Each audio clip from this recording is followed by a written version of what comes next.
So in the first part of this interview, we talk about the reasons behind expanding overseas. But now, why should you expand to Asia? So Juan, what are the main advantages that you consider for Spanish companies to move to Asia?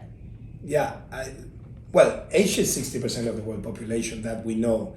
And I think it's also a vast size, right? And I'm no expert in Japan or South Korea, that they're their own economies, and of course China and India are different animals.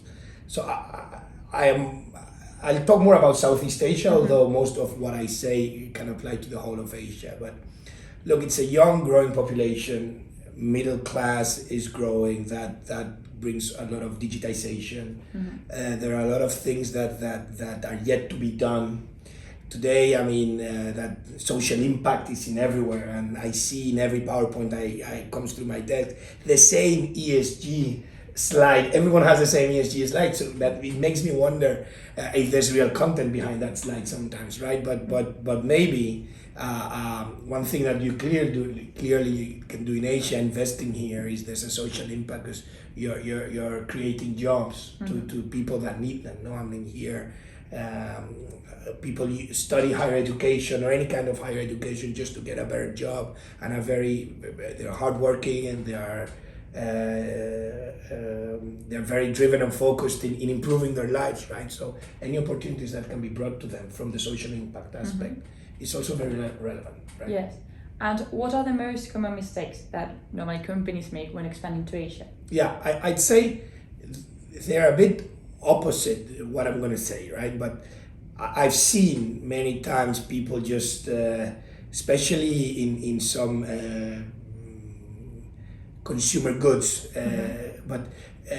consumer goods companies. No, I've seen that they establish their headquarters, and they try to do business, and that there's a problem with that, because it takes you 6 to 8, 9 months to start, because of getting your company ready, hiring the talent, getting to know the people, putting your product in the market, right? So I think once you make the decision to go global and to come to Singapore to do business in Asia, do that from home, get to know the market, travel here and there, and set up the company once you're ready to go. That is from a logistics or maybe more an operational point of view.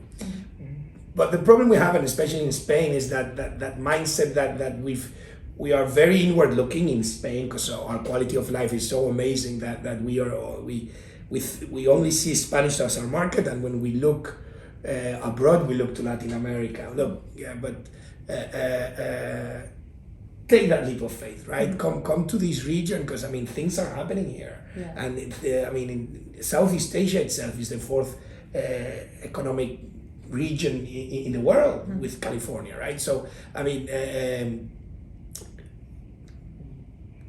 be adventurous enough, be brave enough to come here and see what's happening. But even I discussed it with my father, and he doesn't get it, and like things are happening here. I mean, there's 650 million people only in Southeast Asia, but it's 4 billion if you include China, India, and of course Japan, Korea, Australia. I mean, a lot of business to do with Australia, a country that you also get to visit if you do business there. It's an amazing country to be. So the amount of opportunity and optionality that you have here to do business is very relevant. So I would say that our biggest mistake is not to be curious about what's happening here. Yes. And how can companies, Western companies or Spanish companies, better understand the Asian business culture? Because is it as complicated as we may think?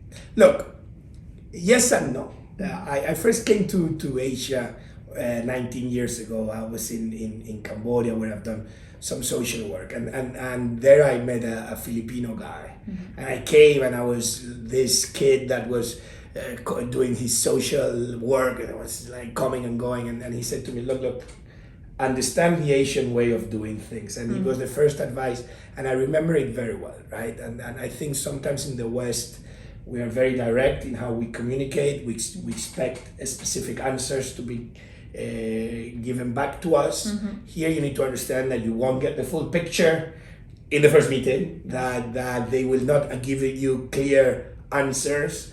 They will circle around a bit, but they end up reaching a conclusion to us. our energy, our drive on this Caucasian way of seeing the world, that sometimes we bring our ways and our demeanors to this region, right? And you need to adapt to that soft way of doing. Even in meetings, it happens a lot. I'm sure it's happened to you guys. Not sure. What do you mean not sure? This is a yes or no answer. Yeah. Right? It happens a lot, and it's frustrating but to me, something that I've learned over the years is, in the West, the best deal is when you win, right? Meaning that if you acquire a company and you pay the cheapest price, and then, okay, of course, I mean, paying cheap is good because it's easier for you then to generate value for your investors or whatever. Of course, you need to try to not overpay. But that's a win-lose, no? If whereas in Asia, and this is besides some stereotypes in some countries, in Asia, it's a win-win. If both parties walk out of the room happy with the deal, that for them is the best deal. Which is, I think it's a more generous and even more ethical. Yeah, I think ethical, and I've paid a fair price. Now it's my time to be able to do things with this fair price. So to me, that is something that is worth considering. Even that is the best price the cheapest price, or is the best price the fair price? I think that there's some food for thought there. Exactly. So be flexible and also make an effort to understand the Asian business culture. And Juan, you've been living in Singapore for some years. So what advantages do you think that Singapore has in terms of expanding? Yeah, I mean, look, Singapore is the capital of Southeast Asia, and it's a city that operates really well. It's safe, legally. You have access to talent, access to funding. Many companies' headquarters are here for the whole of the region. I'm sure many of your friends, of my friends, or me, you're based in Singapore, but you work the whole region, right? So it's like the capital of Southeast Asia. So it makes sense. It's the most advanced city. I've been living here 9 years. I love it because despite being different here, I do feel it like home. It's the most advanced city of the world in the middle of the wild, and it's a very safe place to base your business, your headquarters, and then go and do business in the whole region. I think it's very attractive for young talent.